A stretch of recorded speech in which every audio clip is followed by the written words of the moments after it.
Toutes les mains que tu tiens ne t'ont pas été données par Dieu. Certaines sont là pour te guider, d'autres pour te vider, et quelques-unes pour te détruire en silence sans que tu t'en rendes compte. Nous vivons dans un monde où la bonté est louée, la générosité applaudie et l'aide aux autres considérée comme sacrée. Mais si, sous toutes ces bonnes intentions, se cachait un piège spirituel, et si certaines des personnes que tu aides en ce moment étaient justement la raison pour laquelle tes prières restent sans réponse, la raison pour laquelle tes bénédictions tardent, la raison pour laquelle ton esprit se sent lourd, la vérité c'est que tous les besoins ne sont pas ta mission. Toutes les luttes ne sont pas les tiennes à résoudre. En fait, certains sauvetages que tu as faits ne viennent pas de Dieu, ils viennent de l'ennemi. Car l'ennemi n'attaque pas seulement à travers les tempêtes ou les combats. Parfois, il attaque par des gens qui semblent inoffensifs, voire désespérés, mais dont la présence t'éloigne doucement de ton but. Jésus lui-même nous a mis en garde dans Matthieu 7,15. Méfiez-vous des faux prophètes qui viennent à vous en vêtements de brebis, mais au-dedans, ce sont des loups voraces. Ces loups ne sont pas toujours des prédicateurs. Ce peuvent être des amis, de la famille, des collègues, ou même ceux que tu aimes le plus. Et voici le danger. Plus tu continues de porter ce que Dieu t'a dit de laisser partir, plus ton chemin devient lourd, jusqu'à ce que tu sois trop fatigué pour atteindre le destin qu'il a préparé pour toi. Le message d'aujourd'hui n'est pas d'être froid ou dur, c'est une question de discernement. Apprendre à reconnaître les 7 types de personnes que Dieu t'a clairement averti de ne pas aider. Peu importe combien elles pleurent, supplient ou promettent de changer. Ce sont celles qui bloquent les bénédictions, retardent les destins et parfois même apportent le jugement dans ta vie. La question est, es-tu prêt à lâcher prise sur ce que Dieu enlève? Parce que si tu ne le fais pas, la porte de ta prochaine saison pourrait rester fermée à clé. Quin. Les impénitents. Certaines blessures guérissent avec le temps, d'autres s'approfondissent quand on les ignore. Les impénitents sont comme ce second type de blessure. Ils ne guériront pas tant qu'ils ne choisiront pas de se détourner de ce qui les détruit. Et si tu continues à les aider alors qu'ils restent dans la rébellion, tu ne les guéris pas. Tu alimentes l'infection. Imagine un homme assis dans un puits sombre. Tu as de la compassion, alors tu lui construis une échelle. Mais au lieu de monter, il la pousse de côté et te demande une couverture.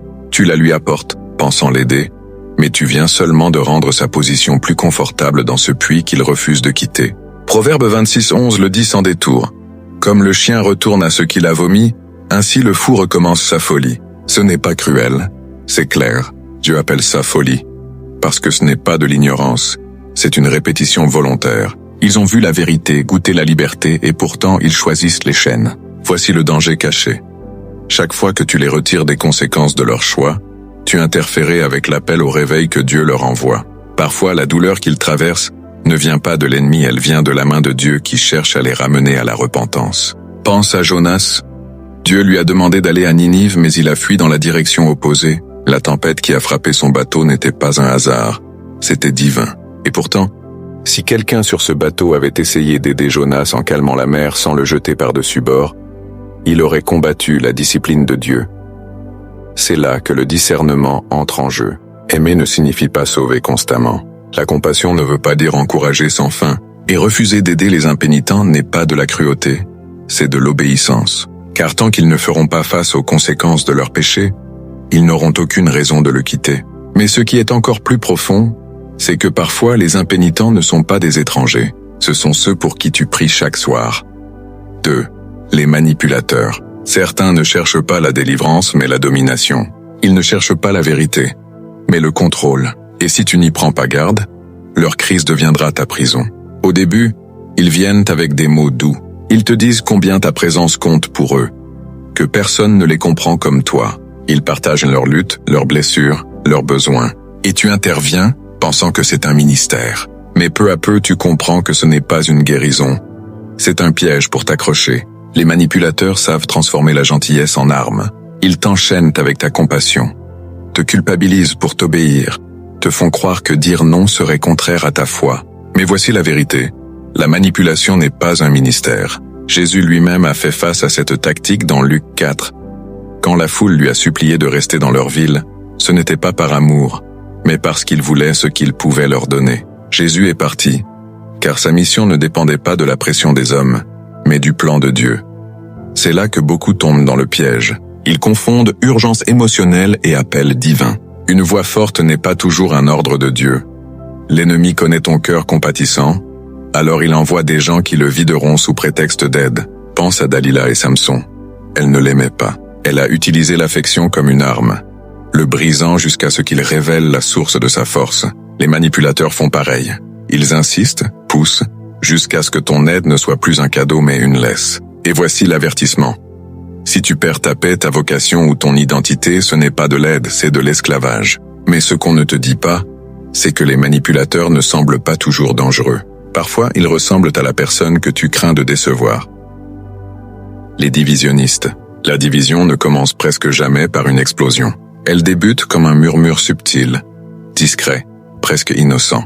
Mais si tu la laisses grandir, elle séparera ce que Dieu a uni, brisera l'unité et fera entrer le chaos dans ta vie. Les divisionnistes ne sont pas toujours des fauteurs de troubles bruyants. Parfois, ils sourient, lèvent les mains en adoration, prononcent les mots chrétiens justes, mais à huis clos, ils sèment la suspicion, attisant les offenses, et retournent lentement les cœurs les uns contre les autres. Tite 3:10 est clair. Avertis une fois un diviseur, puis avertis-le une seconde fois. Après cela, évite-le. Ce n'est pas optionnel, c'est un ordre. Car aider un divisionniste, ce n'est pas neutre, c'est s'allier à l'esprit qui déchire le corps du Christ. Regarde Corée dans Nombre 16. Il n'est pas entré dans la tente de Moïse en criant. Il a rassemblé les gens en silence, semant le doute sur le leadership de Moïse. Ne sommes-nous pas tous saints? Pourquoi Moïse devrait-il diriger? Ça semblait raisonnable, juste. Mais c'était une rébellion déguisée en égalité. Et cela a coûté des centaines de vies. Voici le piège. Les divisionnistes ne ressemblent pas toujours à des ennemis. Ils viennent souvent en alliés. Ils te disent « je suis juste honnête » ou « j'ai juste besoin de vider mon sac ». Mais leurs mots sont des hameçons qui t'attirent dans leur offense. Et bientôt, tu te retrouves à porter des combats qui ne t'appartenaient pas. Quand tu aides quelqu'un qui sème la division en écoutant, en approuvant ou en défendant, tu n'es pas juste pris au milieu. Tu deviens partie du problème. Et voilà le prix. Ce qu'ils détruisent en quelques minutes peut prendre des années à reconstruire. Dieu ne bénira jamais ce qui divise son peuple. Si tu tiens à ta paix, ta vocation et ta clarté, tu dois protéger tes oreilles, ta langue et ton cercle. Et voilà où ça devient encore plus dangereux. Les divisionnistes ne cherchent pas toujours à diviser les églises. Ils peuvent diviser tes amitiés, ton mariage, voire ta foi. 4. Les puiseurs. Certaines personnes entrent dans ta vie les mains ouvertes, mais jamais le cœur. Elles prennent ton temps, ton énergie, tes prières, mais ne veulent jamais vraiment changer. Au début, tu penses qu'elles ont juste besoin d'un guide. Tu écoutes tard la nuit. Tu pries pour elles jusqu'à perdre ta voix. Tu portes leur fardeau comme si c'était le tien, mais les semaines deviennent des mois, les mois des années, et rien ne change. Pourquoi?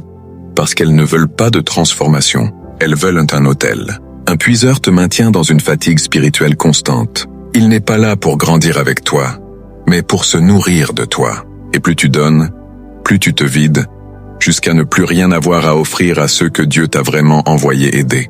Même Jésus fixait des limites. Luc 5:16 dit « Jésus se retirait souvent dans des lieux solitaires pour prier. Le Fils de Dieu lui-même, qui pouvait guérir des milliers en un jour, choisissait de s'éloigner de la foule. Pourquoi? Parce qu'un ministère sans repos mène vite à l'épuisement. Et l'épuisement aveugle le discernement. Voici le danger caché.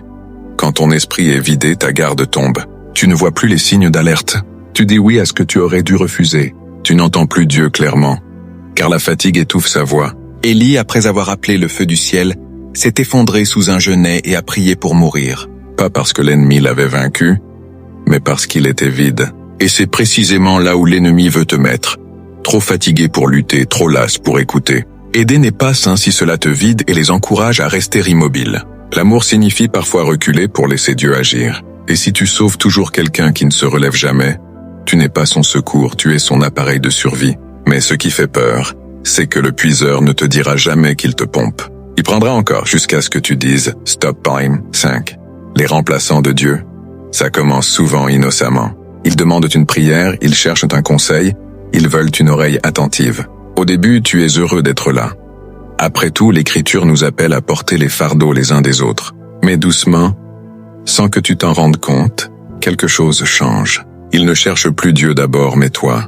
Tu deviens leur consolateur, leur guide, leur source. Voici le problème. Tu n'as jamais été appelé à être le sauveur de quelqu'un. Le rôle de pourvoyeur, libérateur et soutien appartient à Dieu seul. Et quand quelqu'un commence à s'appuyer plus sur toi que sur lui, tu prends la place sacrée qui ne t'appartenait pas. Dans Acte 14, les habitants de Lystre ont vu un miracle par Paul et Barnabas. Émerveillés, ils criaient que les apôtres étaient des dieux en chair. Mais Paul et Barnabas déchirèrent leurs vêtements d'horreur, criant « Nous ne sommes que des humains comme vous ». Ils comprenaient le danger. Pas seulement pour eux, mais pour les gens. Quand une personne remplace Dieu par un homme, sa foi repose sur du sable et finira par s'effondrer. Voici où le danger grandit. Si tu cours toujours résoudre leurs problèmes, tu leur apprends sans le vouloir que tu es leur réponse. Et alors leur dépendance à toi devient un obstacle à leur dépendance à Dieu.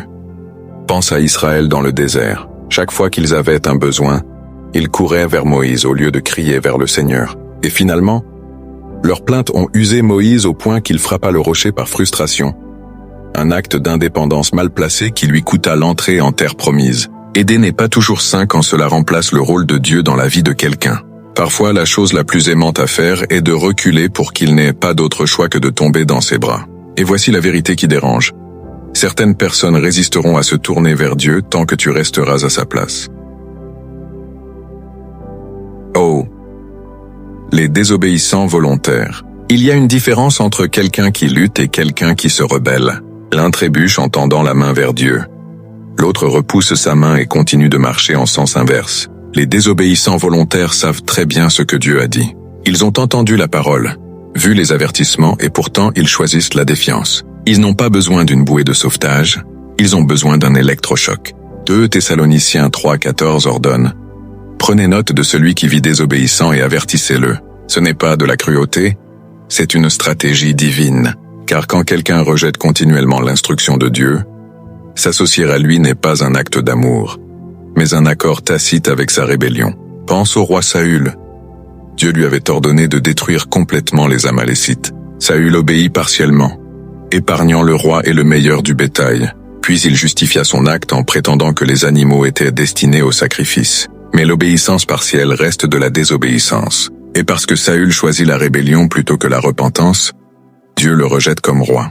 Beaucoup tombent dans le piège de confondre patience et permission. Ils se disent « Peut-être qu'en continuant à montrer la grâce, ils vont changer. » Mais la grâce sans vérité n'est pas de la grâce, c'est de la complaisance. Et continuer à marcher avec quelqu'un qui défie ouvertement Dieu, ce n'est pas le guider vers la liberté, c'est rendre son chemin vers la destruction confortable. Réfléchis.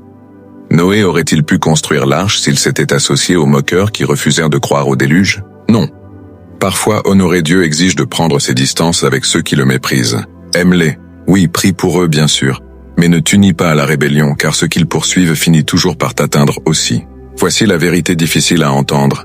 Parfois, les désobéissants volontaires ne sont pas des étrangers, mais des proches. Les laisser partir peut sembler une trahison, mais pour Dieu, c'est de l'obéissance. 7. Les bloqueurs d'appel. Tous ceux qui te ralentissent ne sont pas forcément mauvais. Certains ne sont simplement pas destinés à marcher là où Dieu te mène. Le bloqueur d'appel peut être gentil, généreux, même bien intentionné. Il peut t'encourager, prier pour toi, te soutenir. Mais voici le problème. Il n'est pas aligné avec la prochaine étape de ton appel. Et peu importe combien tu l'aimes, le garder près de toi te maintiendra immobile. Genèse 12 raconte que Dieu appela Abraham à quitter son pays, sa famille et la maison de son père. L'ordre était clair. Pourtant Abraham emmène son neveu Lot avec lui. Au début, tout semblait aller. Mais bientôt, leurs bergers se disputent, les ressources s'amenuisent, et la tension monte jusqu'à ce que la séparation soit inévitable. Ce n'est qu'une fois Lot parti, que Dieu révèle à Abraham la plénitude de sa destinée. Parfois, les mauvaises personnes ne sont pas des ennemis, mais un poids supplémentaire, et peu importe combien tu essaies de les porter, elles ne passeront pas par la porte que Dieu a préparée pour toi. Le piège est là. La compassion peut se déguiser en obéissance. Tu te dis, je ne peux pas les abandonner, alors que Dieu te dit, tu ne peux pas avancer tant que tu ne l'as pas fait. L'ennemi connaît ta loyauté et l'utilise contre toi. Il envoie des gens qui semblent sûrs, mais qui te détournent subtilement de ta mission. Ce n'est pas toujours par conflit, mais par distraction. Chaque heure passée à les maintenir à flot est une heure volée à la mission que Dieu t'a confiée. Quand Dieu dit « avance », et tu n'as pas besoin de la permission de tous, seulement de sa direction. Et si quelqu'un bloque ce chemin, même sans le vouloir, tu as un choix. Obéir à Dieu ou rester confortable. La vérité la plus dure à entendre. Certaines des personnes que tu essaies d'aider maintenant sont précisément celles que Dieu veut que tu laisses partir. Et tant que tu ne les lâches pas, tu ne vivras peut-être jamais la plénitude de ce qu'il a promis.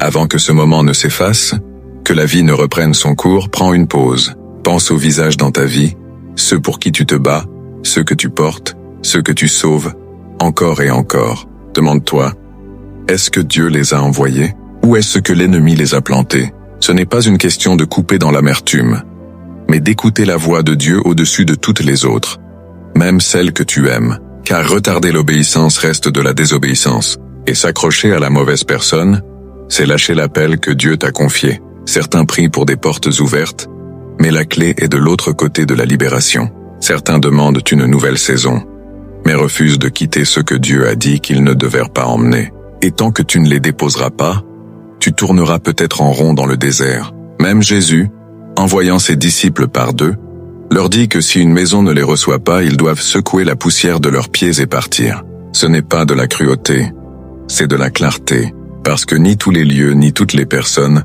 ne sont destinés à porter le poids de ton onction. Alors la question que tu ne peux pas ignorer, qui dans ta vie Dieu te demande-t-il de laisser partir? Et vas-tu obéir même si ça brise ton cœur? Le coût de la désobéissance est toujours plus élevé que celui de la séparation. Certaines portes ne s'ouvriront que lorsque tu t'éloigneras. Certaines bénédictions ne viendront que si tu fais de la place. Et certains combats ne finiront jamais tant que tu continueras à te battre pour ce que Dieu ne t'a jamais appelé à combattre. Peut-être que le plus grand acte d'amour que tu puisses offrir à quelqu'un est de t'effacer pour que Dieu puisse enfin intervenir.